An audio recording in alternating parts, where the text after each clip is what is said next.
I have here some brown slip that I made. You can see it's kind of inconsistent and chunky. And when you go to put your handle on, you have to deal with these chunks, get them out the way. Well, I'm going to show you a quick way to not have to deal with those chunky monkeys anymore. So you're going to need a hand mixer. This is the hand mixer right here. I bought this at a yard sale for like $1. I wouldn't invest in a new one, they're very expensive. But if you can't help it and you can afford it, go for it. Free country. All right, so I've mixed my slip in here. I want to say that this is about 50% clay, 50% water, maybe a little bit more clay, maybe 50-25, perhaps.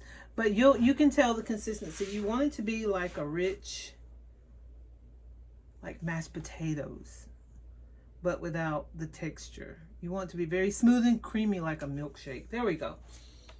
All right, so I'm just gonna go ahead and put this hand mixer to the bottom, and you will get some splatter sometimes, but I'm gonna go ahead and turn it on, and I want you to see how silky smooth this slip is and the many, many things you can do with it.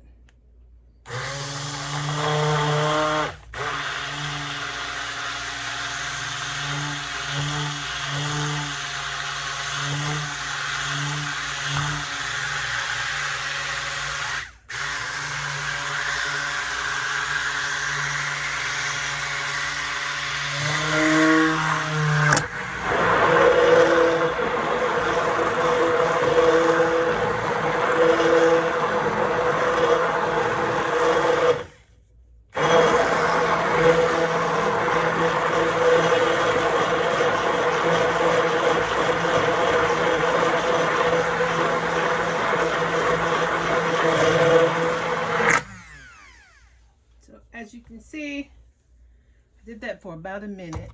Now I'm gonna get all the excess off the machine here that I can.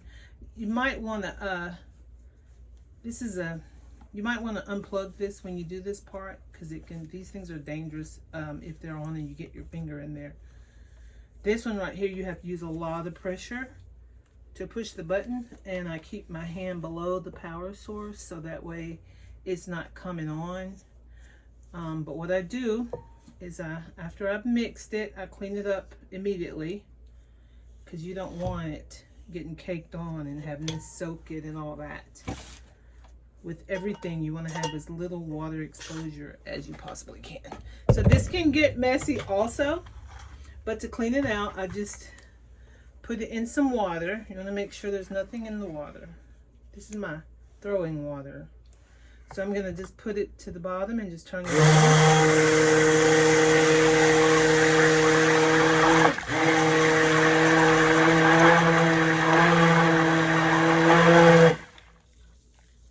All right, and it got all the clay from there. There was a lot. And you'll just get your sponge and wipe it down really good. This is a good one. It's made by Braun. I think I got it for steel. Really comes in handy. Also, it's great for when you have jars of underglaze that have chunks in it. You just stick it to the bottom. Always stick it to the bottom and turn it on. If it's towards the top, you're going to get a bad splatter, and you don't want to waste precious product. All right, so now we have that. I have it clean. You can't really see me cleaning it. I'm going to move the water back over here, and let's have a look at this slip.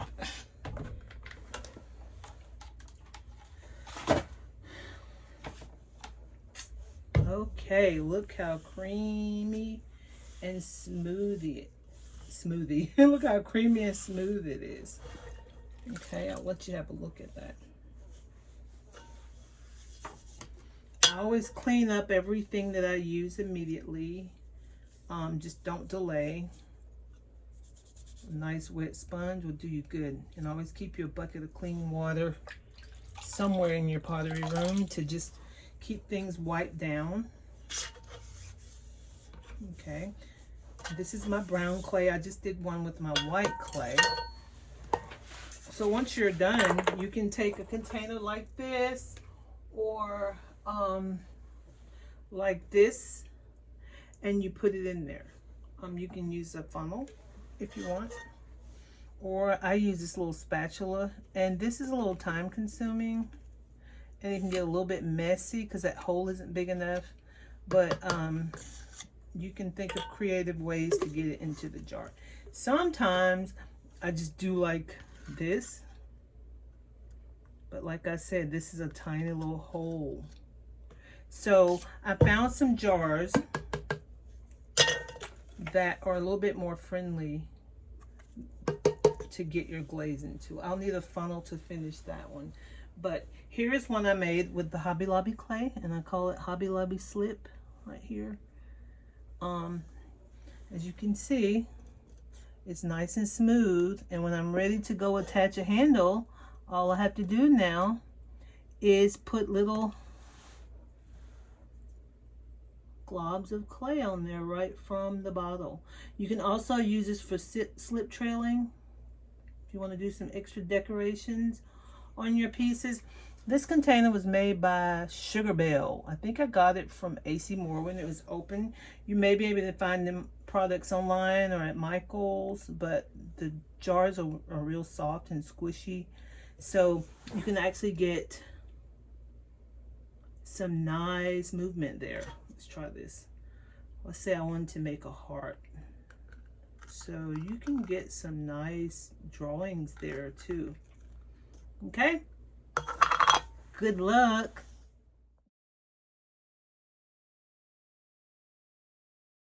All right, I also want to show you another way you can get this in the container, because I kind of felt like I had left you hanging there with that one. So I have a plastic bag here, and I'm going to pour some of this slip into the plastic bag. Just like that. I think you kind of know what's coming next. Save everything. Conserve, conserve. All right.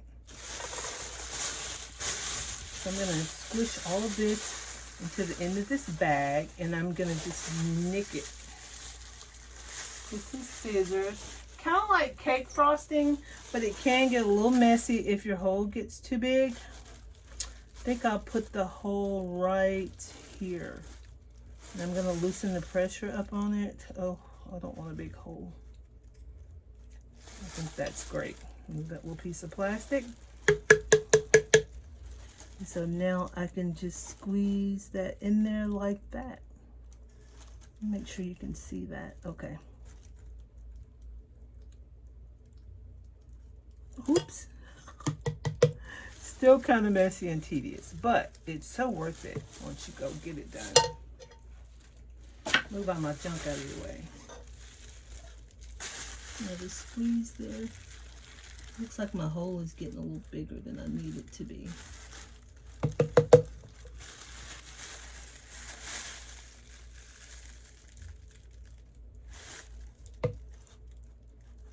And there you go. It's going in pretty good.